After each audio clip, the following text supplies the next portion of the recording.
incredible people here that have long memories with him, but he's had a huge impact in my life. Try not to get emotional. I cry easy, just put it in there, but I'm gonna suck it up for the next 4 minutes. So, I met John under unusual circumstances. I have a business in Henderson called Mystic Dream, and it's a metaphysical store, and I'm a psychic medium, and I've also am a lifelong contactee.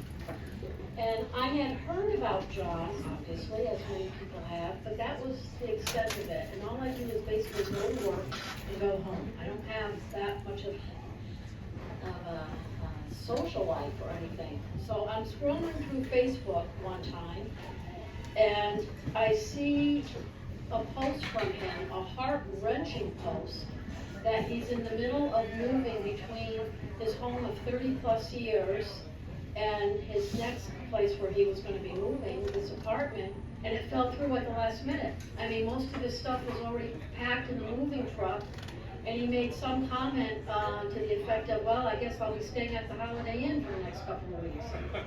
And I just thought, what a horrible way to be, you know, this is an older guy, what a kick in the gut. And I hear psychically, now this is when I might sound crazy to people that don't know me, and almost no one here knows me except I'm taking back there in hell. But, I feel like I hear people all the time. I'm 63, I've meditated since I was 13, and I have certain spiritual helpers, legit spiritual helpers. There's a couple of them. And I hear from one of them say, offer him your home right now, right now. And I said, I'm not doing that. I don't know. And why would he stay with me? This is bizarre. Meanwhile, there's over 200 plus people responding. Oh my God, I wish we could help you. Come to, Australia or wherever, Italy. And so I just sent a message and I said, you come stay with us. We live in Henderson. I used to own a bed and breakfast back in the day in Mystic, Connecticut, and Bob will make you an awesome breakfast every morning. And he responded almost immediately, I'll take you up on that. Okay. Now, I didn't know him, he didn't know me, and when I met him, it was a challenging time in his life, and I'm just going to leave it at that. It was a challenging time, but he had such pride, so to speak. I remember just sat there very strong, even though his whole life had crumbled all around him. He just sat there with pride, was so polite to me and generous and kind, and I was impressed. I thought, this is a quality human being right here, absolute quality human being. And we came back the next day and helped him clean up a little bit. And Marilee was there, we met with her a little bit.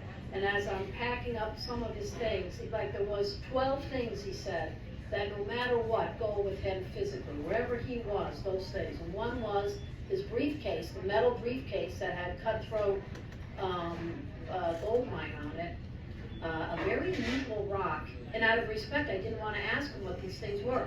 Looking back, he would have happily told me what they were. But I thought, you know what, it's better not to ask too many questions. I didn't want to put him on the spot. And Allie pulled me aside and said, my dad doesn't normally do this. This is weird, okay, just so that you know. We don't know you like this. He's going to go stay with you in Henderson, and it's just weird. I said, well, I don't normally do this. I don't take in strangers. Like what do you know? I don't do this. So we brought him to the house. We ended up staying with us a little extra longer because that deal fell through with that apartment. This is when it started getting very tricky to get any rentals in the area. But Allie was able to get him something like about a month and a half later, I think. I don't even remember all of it.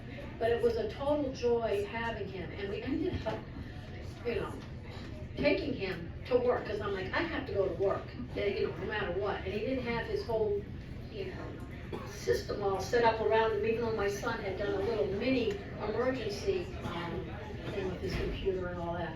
So he would go to Mystic Green with us, and he would get in his scooter, and he'd go up and down and talk to everybody. He actually looked like he was starting to really enjoy himself.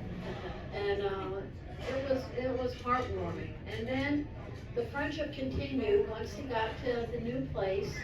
And, we had to have it, like I would bring him he loved German food. So the German food at the bakery nearby my store tasted just like the food he was familiar with. with when he had flown to Germany, and potato salad was the same, okay, so we fast forward, and, I could tell him anything. There's very few people that I feel that way about, and nothing fazed him. Like, I have had lifelong contact, and that's a strange thing, that only up until the last couple of years, I didn't tell anybody, not my own children, nobody, it's just too weird. And, I would tell him, and it didn't faze him. Nothing fazed him. One day we're in the car driving, and I see, this is during the day, and I see a UFO. At first I'm like, to myself, that does not look right, how that's flying. That's not right. But I'm not saying anything out loud. I'm in the back seat, he's in the front. All of a sudden it disappears. I said, John, I think it was just a UFO right now, in the middle of the day. He said, well, of course there's a UFO, Susan. It's for you and me. Like, come on, stop it. Like, he kept talking to me like I was supposed to know these things. And that was our connection. Like, come on.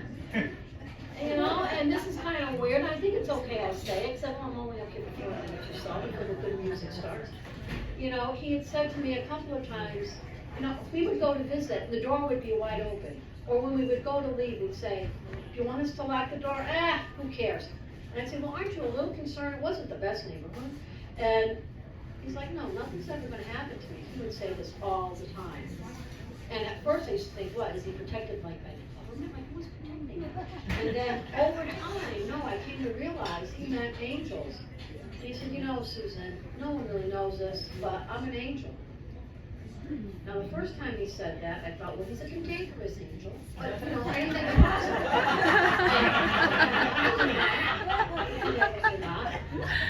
And then he said it a few more times over the last couple of years. And I thought, you know what? I bet you he is a freaking angel. I bet he is. And so, the day he passes, or right around the time he passes, the last time I saw him, he said to me, where have you been? I said, well, I haven't been here for like a month and a half because I had X, Y, and Z. I had good, legitimate reasons not to go and visit. My life was super chaotic and busy. He goes, you're not listening to me. Where have you been? Why weren't you here? Like, he had come to really depend on the friendship, which meant a lot to me. And I'm just going to kind of leave it at that. I just had a tender spot for him, and he knew it. Even though he was grumpy at times, he would be kind of rude to Bob at times. And whatever. I'd be like, Bob, we're going to go visit him. Because I love him. I don't even know why. He's my old familiar friend. As soon as I met him, he was familiar right away. Like, I just knew him, and I trusted him for being a decent human being. And I'm going to miss him tremendously. So, I'll just skip ahead. So I myself and Bob have just moved like about a month ago, not even. And I have not turned the TV on yet at the house that we're at. 2 nights ago, I'm like, well, I think I'll go turn on the TV. And I turn it on, and who comes on the TV but John? Like, what? And he's doing an interview with Emery Smith from a few years back, and it's halfway into the show. And I said to Bob, did you watch this last on TV? Have you watched this interview? Have you had this on in the last week or 2? It's like, absolutely not. I haven't seen that show. I don't know what you're talking about. I'm like, well, look at that. I know somebody turned on that TV, and there was John. I watched the rest of the interview. I know he's around as a medium. I know this. I have not done an official reading yet to try to connect with him, which I'm going. I plan on doing that, with Allie in the near future. And, but he's an extraordinary man, and if ever anybody was an angel, I believe it's John Lear. I think that's maybe why he could fly as well as he could, why he was protected, why he was so good to so many people, and I know this, people that that aren't going to come up here and talk about it, If he was, and like somebody said, if he was in your corner, he was absolutely in your corner. Oh, and when Allie called me, this is the last thing, to tell me that he had passed, I was overwhelmed with grief. I had a client in front of me I was doing a reading for, and within that hour, a flurry of people came in my store, and I sold more within that hour than I have in 4 years of being open. And I know that was him, because when I would go and see him, he'd always say, well, how was business? Well, how was it going? He wanted to, get the business connection thing going. And so he gave me a flurry of business. That was also a blessing, because that's how he was, because he was an angel. And with that, I'm gonna leave it to Ally and the good music. Thank you.